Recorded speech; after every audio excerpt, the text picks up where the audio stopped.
Hi, my name is Sarah Jones, and this is my argument for Salvador Paciencia's The People of Paper. Salvador Paciencia breaks gender and cultural stereotypes by giving women and people from Mexican descent really strong leadership roles and a lot of control.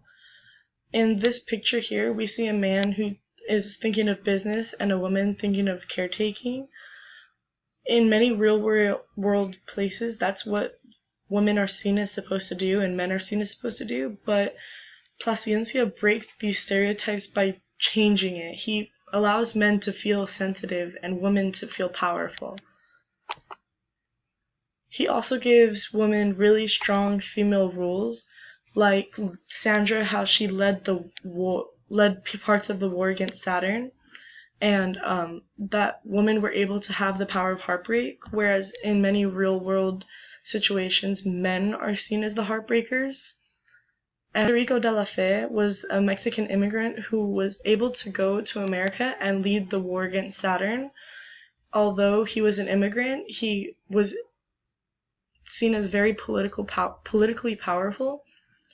The cultural differences throughout the story are those of the white men taking away the loves of their life.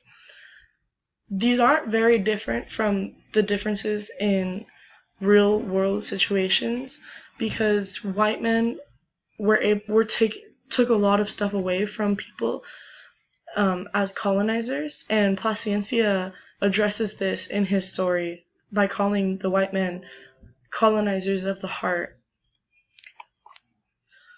Some of the outside sources for the story would be Madeline Hellman's How Women Move Up the Power Chain in the Work area. It's really hard for women to move up the power chain because they are seen as fragile and sensitive, not as strong and powerful as men should be. However, Paciencia goes along with Hellman's article by giving people like Sandra and Little Merced strong roles in the war. And George J.E. Garcia's story was about how there are no ethnic boundaries between Latinos in the U.S. and in Latin America.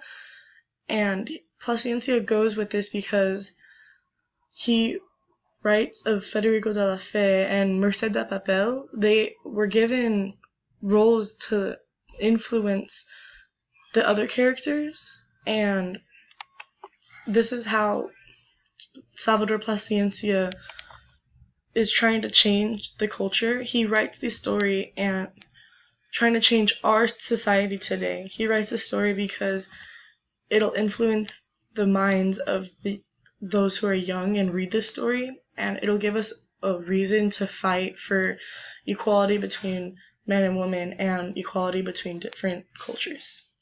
Thank you.